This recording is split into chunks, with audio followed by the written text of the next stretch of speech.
Kauno technologijos universiteto fakultetinės studentų atstovybės nenustoja kviesti į jų organizuojamus renginius.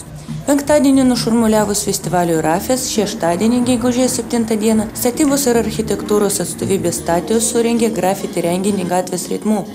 Jaunieji menininkai galėjo išreikšti savo kūrybą tema Džiazuok laisvai. Kodėl persikėlėte iš Studentino prie KTU centrinių rūmų? Todėl, kad galvojame, jog mieste daugiau žmonių galėtų susipažinti su gatvės menu, būtent grafiti, ir tiesiog vien dėl to būtų didesnė auditorija. Dalyviai turėjo užsiregistruoti, dalyvauti galėjo tikrai visi norintys, jie siuntė savo darbų pavyzdžius, eskizus, kokius galvoja, jog būtent šiandien dieną turėtų piešti, ir atrinkome geriausius ir dabar jau jie čia visi piešia. Dalyvių ir lankytojų nuotaiką savo muziką palaikė didžėjai, o nuo žvarbių orų gelbėjo šilta arbata. Šiemet jauni kūrėjai darbavosi prie KTU centrinių rūmų, tačiau šiandien jų darbus galima buvo pamatyti ir prie statybos ir architektūros fakulteto.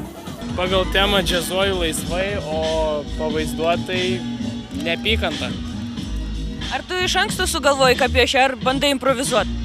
Ne, turiu eskizą ir netgi 3 ir paišau pagal eskizą. Susikaupimas į save ir išsitaškamas aplinkos gal. Tai va.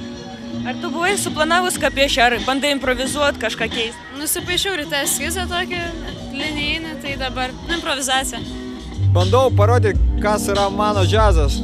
Aš dabar piešiu ne savo stiliam, šiaip darau tokius eksperimentus čia. Gera galimybė paeksperimentuoti.